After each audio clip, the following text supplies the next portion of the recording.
Making the Swarm Part 2 in Planet Coaster. I forgot to say that, but yeah, I think you realise it's in Planet Coaster. It's not behind the scenes of the real thing. Anyway, welcome back to Part 2, and welcome back to the series of Making the Swarm in Planet Coaster. In this episode, I'm building a few different things around. It's a bit spontaneous, really. You have this little area here. Don't really know what to call it. It's just this back area. It's where the telephone box is and that Swarm Island sign with the advertisement on it is. It's around that area, and there's a few trees in that bit, and there's a light and some switch box thing. I have no idea what they call it, but you'll see that eventually being built, and you can already see it being built in this episode.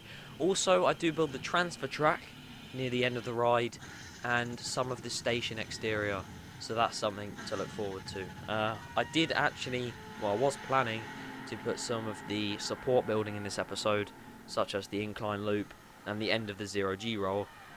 I was going to put it in, but that would extend this video out to 16 minutes, and I don't think you guys would want to sit around and just see the same thing that I did last time, just copied over a few times. So I decided to cut that part out, but if you want to see it in the next episode, I guess I could put it in. But anyway, it's the making of the Swarm. I was probably going to delay this project quite a bit, but because Thorpe Park did open, last week I think it was now. Jeez, that's a while ago.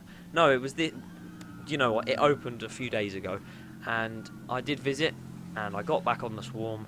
Great ride as always, and it's just made me motivated to want to actually build this project more, because I forgot how much I liked that ride. That's the thing with the Swarm. I don't know what it is, but for some reason, whenever I do go on it, I'm surprised at how good it actually is, because I forget how good it is, which I know is a common enthusiast thought, but that's just me as well. But, you know, that's the Swarm. On other news, Alton Towers as well, that did open, and I did visit there to go on the new dungeons that they made for this year. As I said in my review, if you want to go check that out, it's in the top right now. Cheeky plug right there. It was a decent experience. I've never done a dungeon before, so it was quite interesting to actually get on one. And it makes me a bit more intrigued as to what the other ones are like the Blackpool one, the London one, and further up north, really, just further away. You've got stuff like the Edinburgh ones and the Yorkshire ones as well. Be really interesting to see what they're like. I know I've said the word interesting about 700 times in the past minute, but hey ho, that's my thoughts on that. But yeah, Thorpe Park was great. Swarm, getting back on that. Colossus. Reason why you haven't seen a video on that in some time is because once again I just didn't feel motivated to build the project because I haven't been on it in so long, and the fact that I didn't have a great ride on it when I went doesn't make me really want to build more of it recently. So hopefully when I go back, if I actually go on it again, I should feel better about the ride, hopefully. But you know, sometimes when you go to parks you don't have a good ride on a ride. Everyone was saying Colossus is really smooth this season, but I kind of found it a bit hay-bangy, but that's just my preference. And yeah, that was alright, although I waited an hour and a half for it, which sometimes is a bit long for Colossus, but that's usual queue, to be honest. And other rides like Stealth, I didn't get on Soar because that was like 85-minute queue all day, pretty much. Nemesis Inferno. Thorpe Park seems to be doing really good this season, so I'm looking forward to getting back there a few times throughout the year. It's one to look out for, especially Bouncezilla and Jungle Escape and maybe not Game Effects, but Jungle Escape does look quite good, and Bouncezilla's questionable. It's a 96-meter inflatable course, which I guess is alright, but you know, it's something to look forward to. But anyway, as you all know, recently a few rides opened in America, main one being Copperhead Strike in Carowinds. It is, because it's got Fury 3 too. I'm a UK coaster enthusiast. I don't know American parks that well, but Copperhead Strike does look like a really good coaster. Of course, if you don't know my thoughts on Icon, do I have to plug in the review? Yeah, the review will be in the top right now. But my review on it, brief review, it's in my top 3, so you can already tell it's good. And it's smooth, it's forceful in some points, it's got good air time, and Copperhead Strike looks to just have that as well. I'd say from what I've heard about it, obviously I'm not going to judge it saying, oh, it looks worse than Icon because I haven't been on it or seen it in real life. But from the stuff I've seen, it looks pretty good. I'd say from what I've seen, again, because I'm not going to try and judge it before I haven't been on it, which I doubt I'll get on it anytime soon. But it does look alright. I don't think it's as good as Icon. Theme-wise, it looks way better than Icon, but that's to be expected. And yeah, Copperhead Strike really does look like a good coaster.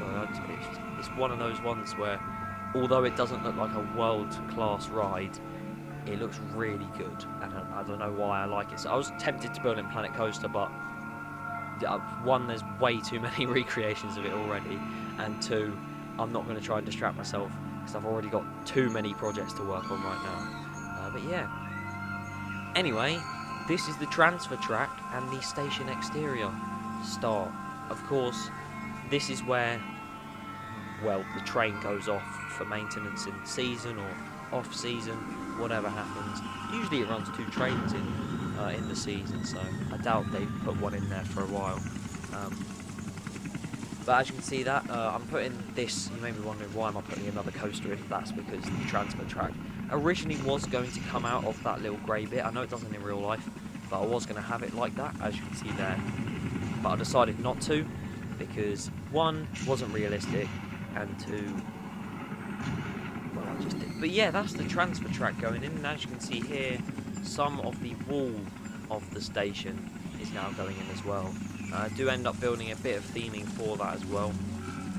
One of the wooden archways that acts as a sort of window, but it's all boarded up, so it's not really a window then, is it? But as you can see, I am going to start putting rock work in soon, so that'll come across in a few minutes. But yeah, that back bit of the station does come along quite well in the end. I'm really happy with how it turned out, especially the main archway over the kind of entry back into the station. Really happy with how it turned out. And yeah. Anyway, on to another Planet Coaster project. Just before I do that, as you can see, here's where I'm starting to build the archway. I actually don't use that kind of shape. I actually build another kind of shape with little wooden brackets, I think they're called. And I just build it round, piece by piece, and then I just place it on the wall. Sounds really half-assed, but it does look alright in my opinion. As I said, on to another Planet Coaster project, the custom park. What's happened with it? Why has it died? It hasn't, but right now I'm kind of enjoying building the recreations. If you knew me from when I did play Minecraft, I used to build recreations, and that's what I preferred on the game. Similarly with this, Planet Coaster, much prefer making recreations than custom coasters.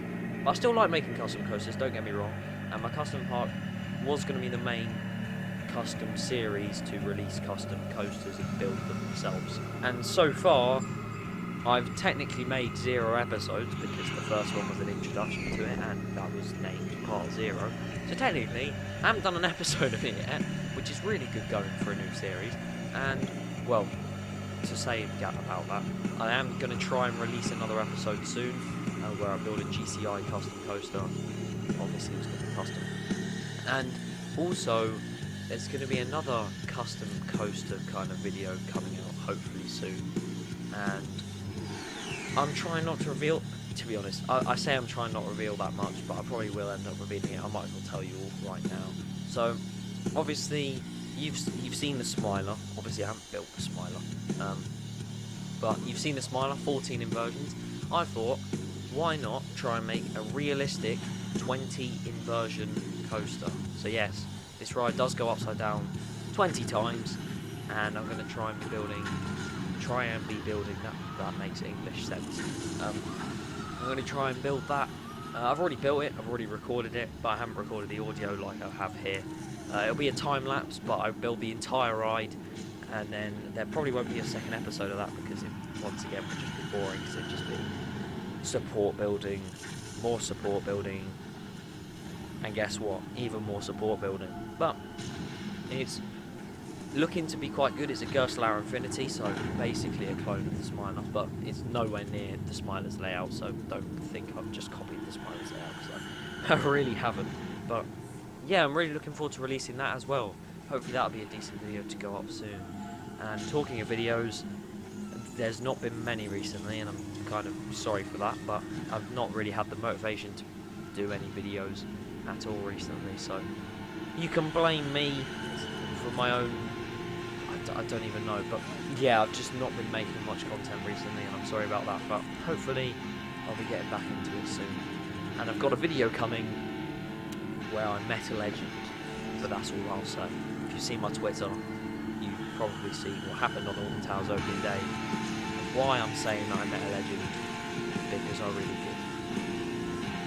Anyway, this is the Swarm. I might as well just talk about this for the rest of the time, because there's nothing really else to talk about now, because I've basically talked about it all. As you can see, there's some trees and stuff going in here. I've completed the transfer track area. Obviously not the building itself, of course, or like the station exterior at the back. Haven't completed any of that yet.